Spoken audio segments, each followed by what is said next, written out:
Hello students, myself Priyanka and I am taking your accountancy subjects. So, today we will learn what is financial accounting. In this financial accounting, हमारे लिए ये जानना बहुत ज़रूरी है कि बुक कीपिंग और अकाउंटिंग क्या होता है. फर्स्ट ऑफ ऑल, हमारी ये धारणा है कि बुक कीपिंग ही अकाउंटिंग होती है और अकाउंटिंग ही बुक कीपिंग होती है. ऐसा नहीं है. बुक कीपिंग एक बहुत ही लिमिटेड एरिया कवर करता है. इसके अलावा देखा जाए अकाउंटिंग जो है वो एक बहुत ही वास्ट एरिया, बहुत ही बड़े एरिया पे को लेकर काम करता है. कहा जाए तो बुक कीपिंग अकाउंटेंसी का एक छोटा सा पार्ट है. जैसे बुक कीपिंग का मतलब होता है जहां हम लेखे जोखे को अच्छे से समराइज करके कॉन्सेप्ट्स को समझ के उसका जहां पे लेखांकन करते हैं उसे कहा जाता है बुक कीपिंग. जहां पे आप सारी किताबों को अच्छे से जमा कर रखते हैं कि भाई ये हमारी कैश फ्लो है, ये डेबिट बुक है, क्रेडिट बुक है, परचेज बुक है. तो इस तरीके से सारी बुक्स का जो लेखांकन होता है वो हम रखते हैं बुक कीपिंग के माध्यम से. अब आती है बात अकाउंटिंग की. सो अकाउंटिंग अपने आप में एक बहुत ही बड़े लेवल पे, बहुत ही वास्ट एरिया पे, कॉन्सेप्ट पे काम करता है. What is accounting? Accounting is nothing then आप जिस तरीके से सारे लेखांकन को, सारे फाइनेंशियल ट्रांजैक्शंस को एक तरीके से समराइज करते हैं, कॉन्सेप्ट को समझते हैं, बैलेंसिंग करते हैं और उसके बाद जब सारी चीज़ों को समझ के हम उतारते हैं उसे अकाउंटिंग कहा जाता है. अकाउंटिंग देखा जाए तो ये वो माध्यम है जिसके ज़रिए आप अपनी फाइनेंशियल ट्रांजैक्शंस को, जो कि मॉनेटरी लेवल पे वर्क करते हैं, जहाँ पे मनी से रिलेटेड काम होता है, मनी से रिलेटेड किताबें रखी जाती हैं, लेखा जोखा रखा जाता है, वो सारा ट्रांजैक्शंस अकाउंटिंग में आता है. Now definition of book keeping. Book keeping is an art और अ साइंस. बुक कीपिंग एक आर्ट भी है और एक साइंस भी है, विज्ञान और कला. साइंस इसलिए कहा जाता है क्योंकि यहाँ पे आप मनी से रिलेटेड काम कर रहे हैं. जैसे कहा जाए जहाँ पे विज्ञान होता है वहाँ पे तकनीक आती है. तकनीक से जुड़ाव होना ही विज्ञान से जुड़ाव होना है.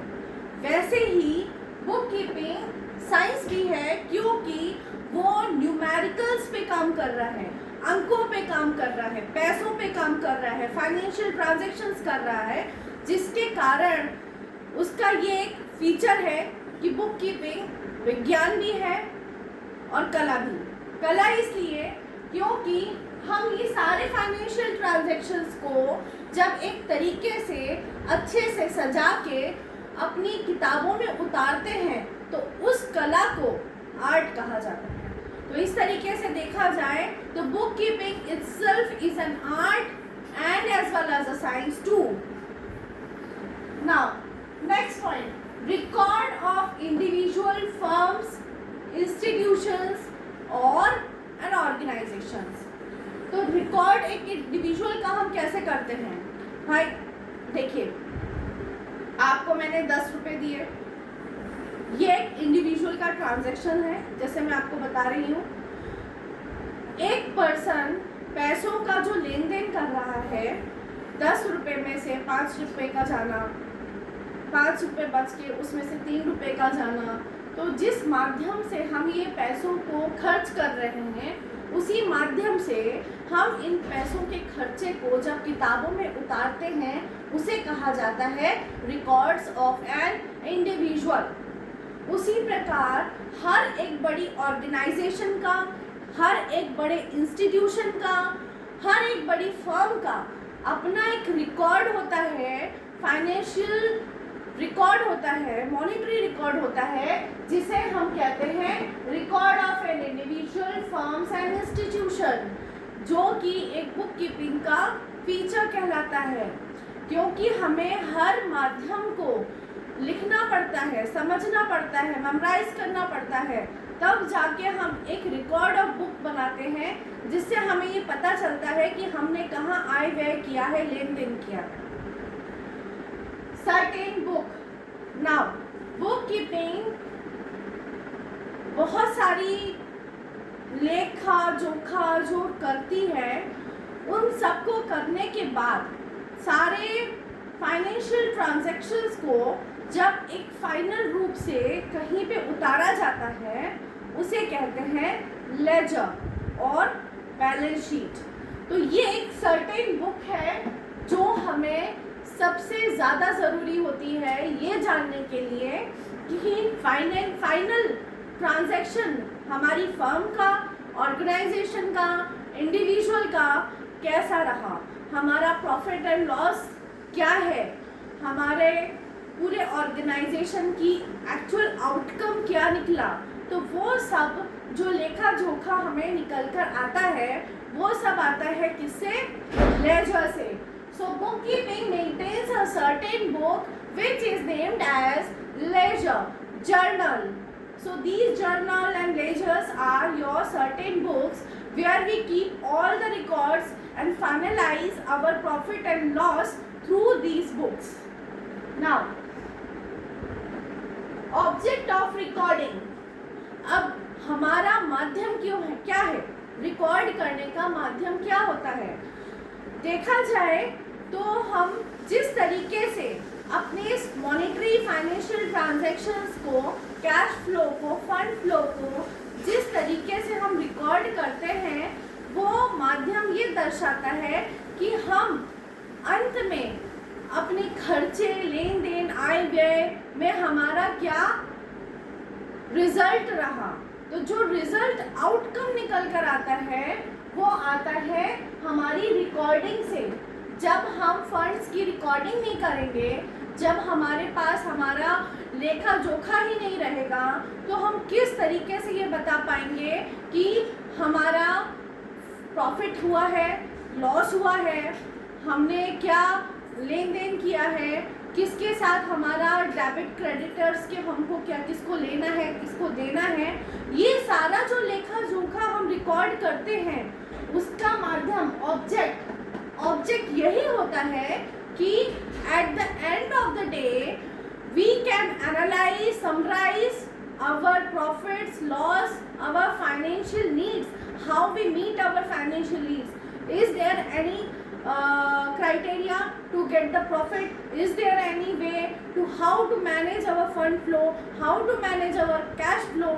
ये सारी चीज़ें जो आती हैं, यही ऑब्जेक्ट होता है रिकॉर्डिंग का, ताकि हमारे पास हमारा लेखा जोखा रहेगा तो हम उसको अच्छे रूप से एनालाइज कर पाएंगे और उसको अच्छे से हम निकाल पाएंगे कि हमने भाई प्रॉफिट किया है कि लॉस किया है। Okay, now accounting have a feature of knowledge of cash. Now, how can we say that we have a knowledge of cash? Cash की नॉलेज, प्रॉपर नॉलेज होना अकाउंटिंग का एक सबसे बड़ा फीचर कहलाता है। क्यों? आप अकाउंटिंग यानी कि फाइनेंशियल ट्रांजैक्शंस जो भी कर रहे हैं, कैश क्रेडिट बेस पे कर रहे हैं। नाउ जब हमारा कोई भी ट्रांजैक्शन फाइनेंशियल होता है, तो उसका लेखा जोखा हमें एक सर्टेन बुक्स में करना होता है। यही बुक्स हमें बाद में आगे जाकर बताती हैं कि हमारा कैश रिजल्ट्स क्या रहा। तो जिस प्रकार से हम कैश की नॉलेज को रखते हैं, कैश को जिस तरीके से मेंटेन करते हैं, वो हमें प्रॉपर गाइडेंस देता है, नॉलेज देता है कैश की, कि हमें किस तरीके से बुक ऑफ रिकॉर्डिंग्स करनी है, रिकॉर्ड ऑफ बुक्स को मेंटेन कैसे करना है, उसकी नॉलेज हमें मिलती है। Now assets and liabilities.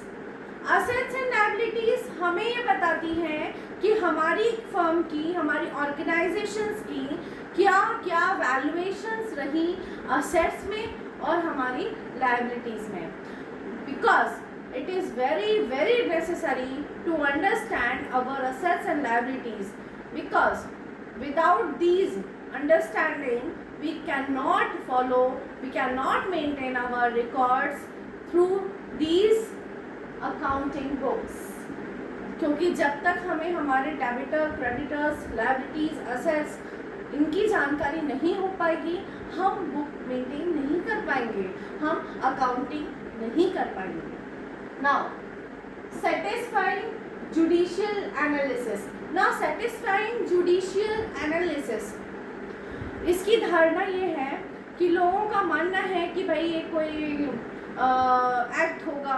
Yes, it is an act, it is an act. Company act 1956 के अंतर्गत ये हमारे लिए, हर अकाउंटेंट के लिए, हर एक कंपनी के लिए ज़रूरी होता है कि हम सारी बुक्स को मेंटेन करें।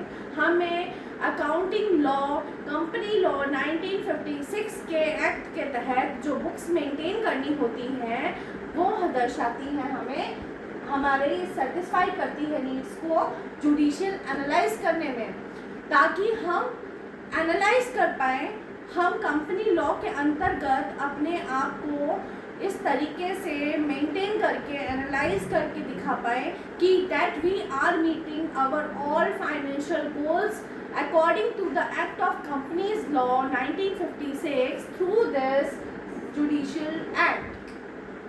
Okay? तो हर कंपनी के लिए ज़रूरी होता है, आप कोई भी काम करते हैं, आप कोई भी एनालाइज करते हैं, किसी बड़ी कंपनी में काम कर रहे हैं, आप हर कंपनी का एक अलग रूल होता है, पर वो रूल किसी एक्ट के तहत निर्णय लिया जाता है, निर्धारित किया जाता है। ओके, तो ये निर्धारित जो करता है एक्ट, वो है 1956 कंपनीज लॉ एक्ट, कि हमें अपनी बुक्स ऑफ अकाउंट्स को कैसे मेंटेन रखना है और हमारे जुडिशियल एक्ट को कैसे फुलफिल करना है। Now students, we will learn the knowledge of our debtors and creditors. Now हमारे डेटर्स एंड क्रेडिटर्स क्या होते हैं? हमें किसी को उधार दिया है, उससे हमें वापस लेना है, किसी को हमें वापस देना है, तो जो लेन देन होते हैं, लाइक हमें देना लेना, डेबिटर्स एंड क्रेडिटर्स की नॉलेज कैसे मिल पाएगी जब हम अपनी फाइनेंशियल नीड्स को अच्छे तरीके से एनालाइज ही नहीं कर पाएंगे। So it is very very necessary to understand about what are your debtors and what are your creditors. आपको कहाँ कितना लेना है, किसको कितना देना है, उसकी जो नॉलेज आपको मिलती है वो कौन प्रोवाइड करता है? These financial records of accounting. Because जब तक हमें अपने डेटर्स एंड क्रेडिटर्स के बारे में क्लियर फैक्ट्स पिक्चराइज नहीं होता है, तब तक हम अपने न्यूमेरिकल्स को, फाइनेंशियल मनी ट्रांजैक्शंस को बुक्स में रिकॉर्ड नहीं कर पाते हैं, और जिसके कारण हमारा प्रॉफिट एंड लॉस का आउटकम नहीं निकल पाता है। So when we will maintain our books, ये ज़रूरी होता है ये जानना कि आपके लेन देन, उधारी कितनी है, किससे है, कितना लेना बाकी है, ये सारी जो नॉलेज मिलती है वो मिलती है हमें all these debtors and creditors. अब आता है अकाउंटिंग का एक part, knowledge of P&L. What is P&L? Yes, of course, it is a profit and loss. आपको प्रॉफिट एंड लॉस की जो प्रॉपर नॉलेज है वो कैसे प्रोवाइड होती है? हम हमारे फाइनेंशियल न्यूमेरिकल्स को एनालाइज करते हैं, समराइज करते हैं, डिफाइन करते हैं, and then we maintain those in separate different books. जब उन फाइनेंशियल्स को हम अलग अलग बुक में उतारते हैं तो हमें हर एक अकाउंटिंग बुक्स की वैल्यूएशन निकल कर आती है, like sales book, purchase book, day book, cash book. तो ये जो सारी बुक्स होती हैं ये मेंटेन की जाती हैं और इनकी अपनी एक फाइनेंशियल वैल्यू निकल कर आती है, जिसके आधार पे हम हमारा जर्नल लेजर तैयार करते हैं, फाइनल बैलेंस शीट तैयार करते हैं, जो हमें हमारा प्रॉफिट एंड लॉस निकाल के दिखाता है। तो ये सारी नॉलेज आपको प्रोवाइड होती है अकाउंटिंग के थ्रू। अकाउंटिंग एक बहुत ही वास्ट, बहुत ही डिफाइंड सब्जेक्ट है। अकाउंटिंग एक वो ज़रिया है जिसके थ्रू आपको आपके हर फाइनेंशियल नीड्स की सबकी नॉलेज प्रोवाइड होती है। आपको ये पता चलता है हमें किस ट्रांजैक्शंस को कौन सी बुक में उतारना है, किसका लेखा कौन सी किताब में होना है, हमें कितनी बुक्स को मेंटेन करना है। ये सारी जानकारी आपको कौन देता है? Accounting. Accounting itself a very broad area through which we get our proper financial knowledge with a great Judicial Act Law 1956. Now we will learn about the features.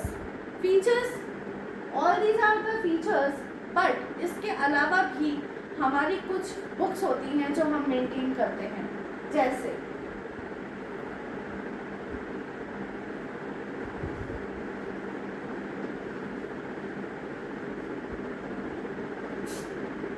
Purchase book, cash book, sales book, P&L account, realisation account,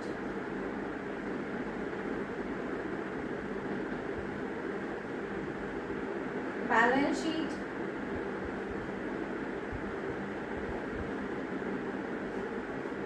trading account.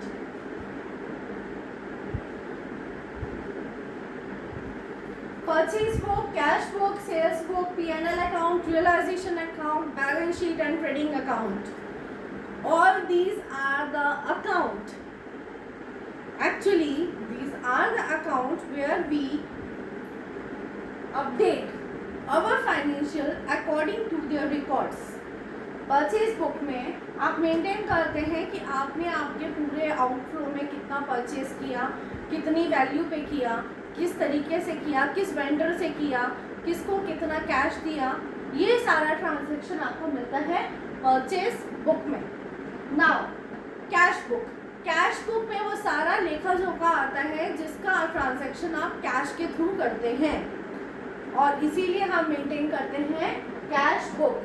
Sales book में लेखा जोखा होता है वो सारा जो आप cell कर रहे हैं, लाइक आ कंपनी कितने वेंडर्स को, कितना मैन्युफैक्चरिंग यूनिट, कितना परचेसिंग यूनिट, कितना सेल कर रही है, किस वेंडर को कितनी यूनिट आपने सेल किया है, उसका कहाँ लेखा जोखा होगा, वो सारा होगा सेल्स बुक में। P&L अकाउंट होता है ये बताने के लिए कि आपको आपका प्रॉफिट एंड लॉस कितना निकला, वो आप कैसे निकालेंगे। आपको आपकी एसेट्स पता होनी चाहिए, आपको आपकी लायबिलिटीज़ पता होनी चाहिए। जब हमें अपनी assets, liabilities, total valuation of sales, total valuation of purchase, cash, इन सब की नॉलेज रहेगी तो हम उसका फाइनल एंट्री जो करते हैं वो P&L अकाउंट में करते हैं। P&L अकाउंट के बाद जो तैयार होता है that is your realisation account, valuation account. इन अकाउंट्स के थ्रू आपको पता पड़ता है कि आपने कितना मनी को रियलाइज किया है, उसकी क्या रिवैल्यूएट किया है, वो सारा लेखा जोखा इधर होता है। नाउ ट्रेडिंग अकाउंट में सारे आपके क्रेडिटर्स, डेबिटर्स, असेट्स, लायबिलिटीज़, ये सारे ट्रांजैक्शंस ट्रेडिंग अकाउंट के थ्रू आपको वैल्यू क्रिएट करके देते हैं, जिसका नेक्स्ट एक कैलकुलेशन मैं आपको बताऊंगी, वो एक सॉल्यूशन के थ्रू आपको मालूम पड़ेगा how we maintain a trading account, how we maintain a P&L account. Now balance sheet. Balance sheet is a final sheet of account while we prepare to get our financial income or financial gain or we can say financial loss. जहाँ हमें ये सारी knowledge मिल जाती है जिसके through हमारी company का financial year पे जो बैलेंस शीट तैयार होता है उसके थ्रू हमें पता पड़ता है कि हमारी कंपनी पूरे साल प्रॉफिट में रही, कितने लॉस में रही, हमने कितना वैल्यूएशन गेन किया, कितना लॉस किया, हमारी टोटल कितने वेंडर्स रहे, कितना हमारा डेटर्स रहा, कितना हमें देना रहा, कितना लेना रहा.